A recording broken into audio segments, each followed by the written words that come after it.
Hey there, responders and RMPs. We're going to try this again, take two, on recording this video this morning.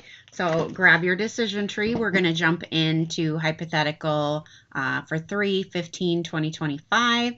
And we have got cleaning chemicals that do not have diamond hazard labels on them that we're going to be cleaning up today. So let us jump right in. So we're going to work through our decision tree. We're going to read every word out loud because it's good practice and it keeps our mind fresh. So here is our situation. This box is discovered leaking on a car during the unload. There is a small puddle on the shelf. When you open the box, you find one 1-gallon bottle of 3M HD degreaser with a crack in the bottom. You test the pH and it registers as a 6. You check for that product in ETT and it comes up not found. There are no fumes that irritate the skin, no visible fumes, smoke, or irritating odors. Answer the questions below based on this scenario.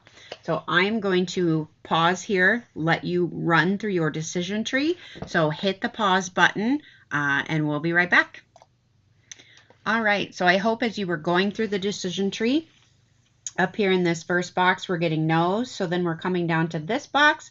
This box you might think is all no's, but this last sentence right here says, is it possibly unknown?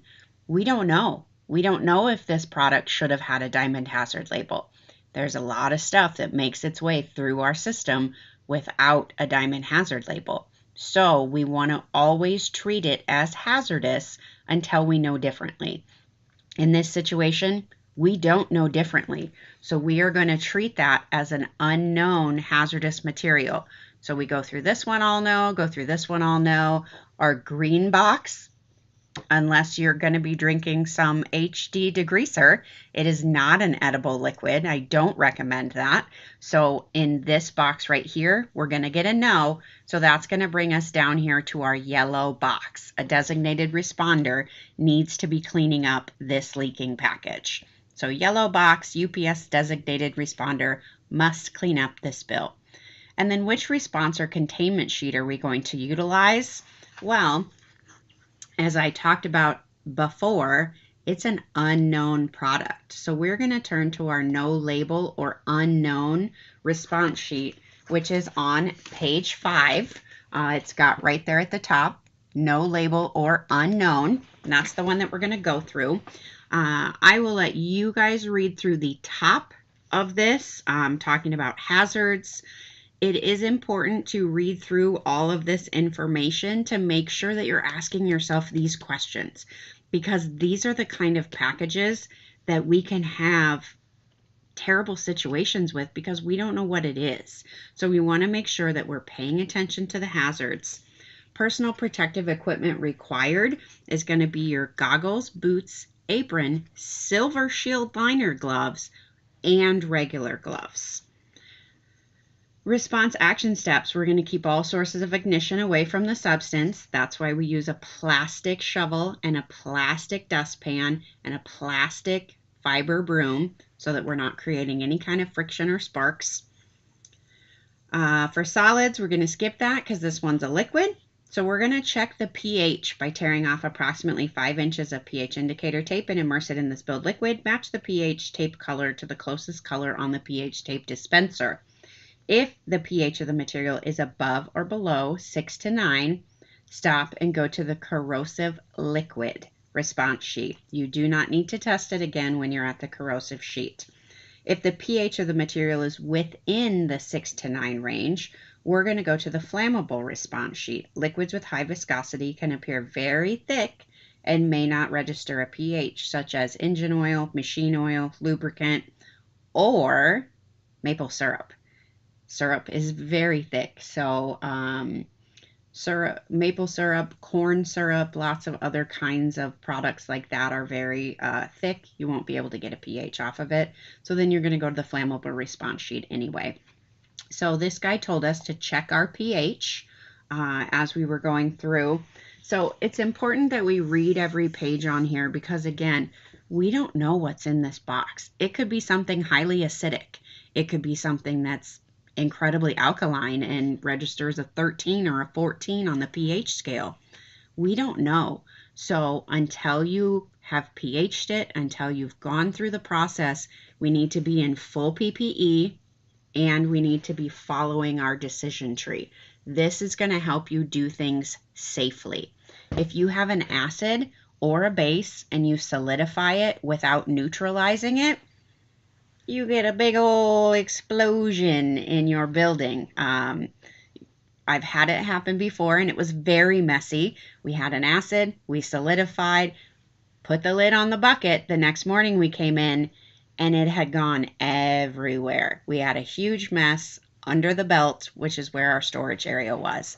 So make sure that we're pH taping when our book tells us to pH tape and find out what that pH is. Can I say pH any more times in this video? I bet I can. We'll find out. All right. Can you sign into the MFA page with your RACF and token? I really hope it's a yes. If not, reach out to your health and safety supervisor or your transportation person. I unfortunately do not have time to help everyone. I wish that I did. It's kind of a process. So reach out to your health and safety supervisor. They will be able to get you moving on that. I verify that I can sign into ETT with my password that I generated on the MFA page with my token and my RACF ID.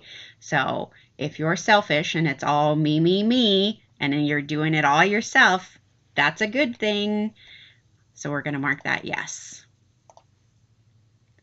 I know that I need to access the waste disposal flowchart electronically for every single leaker that I'm going to dispose of, and I know that I can get into it in the quick reference guide. If you don't know how, click right here, watch this quick little 2-minute YouTube video, then everybody should be marking this one as a yes. So here is our waste disposal flowchart. So we've got a spilled or leaking liquid or powder that has been surrendered to the DMP. It did not spill outside of a facility. It did not enter a drain. It does not have reportable quantity on shipping papers. Does the spilled product fall into one of these categories? Contains nicotine or other acute hazardous waste, biohazard substance or biomedical, pressurized cylinder, DEA controlled substance, pharmaceuticals, or explosives? Nope. Are the contents verified as non via ETT? Again, nope. It says right in our scenario that we checked it and it was not found. Is the sum of the remaining products of the same, is the sum of the remaining liquid of the same product 3 gallons or more, giving off a noxious odor or hydrofluoric acid?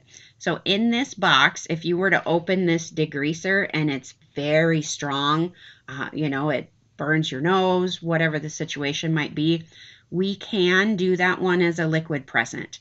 We're going to assume that no, because it said that we didn't have any irritating odor. So we're going to come down here to this box. We're going to follow the applicable DMP procedures listed in the Operator's Quick Reference Guide based on our generator status. So that's going to be this green box, the second green box. RCRA Clean containers. What do you do with them? What is a RCRA Clean container? That's going to be our empty jug, our empty 3M bottle that we have poured all of the degreaser out of. Now it's empty. So we've just got an empty plastic jug. The Resource Recovery and Conservation Act says we get to throw them away once they're empty because they're no longer considered hazardous if they are empty. What tools do we use that tell you how to dispose of hazardous materials? This one is a dead giveaway, so hopefully nobody's getting this one wrong. That waste disposal flowchart tells us how we dispose of those hazardous materials. And then I've completed my DOK for Responder and RMP this month. Hopefully you've already got it done. It's mid-month. Almost by the end of this week it will be. So make sure, reach out if you haven't ever done one, don't know where to find them, send me an email. I'll hook you up with it. I've got the file. So that's awesome. All right, and then you're done. So which operation do you work for? Go ahead and use the drop downs, find your division, find your operation. Let's see. Yep, that one's Papillion. Pick on my son again because he loves it. So super easy to get your attendance recorded. If you do not click this brown arrow, you will not get credit. It will not submit this information, so make sure that we're clicking on this last brown arrow. I'm not going to do it because my son needs to do his own hypothetical, but that's how we finish it out. Once you have clicked that last brown arrow, you're going to get the thanks for submitting your hypo. Then you're good to go for this week. Thank you all for watching and joining. Again, if you have questions, please reach out. If you can't sign in with your token, reach out to your health and safety supervisor or your transportation health and safety supervisor, and we'll get you running. We'll see everybody next week. Have a great, safe week.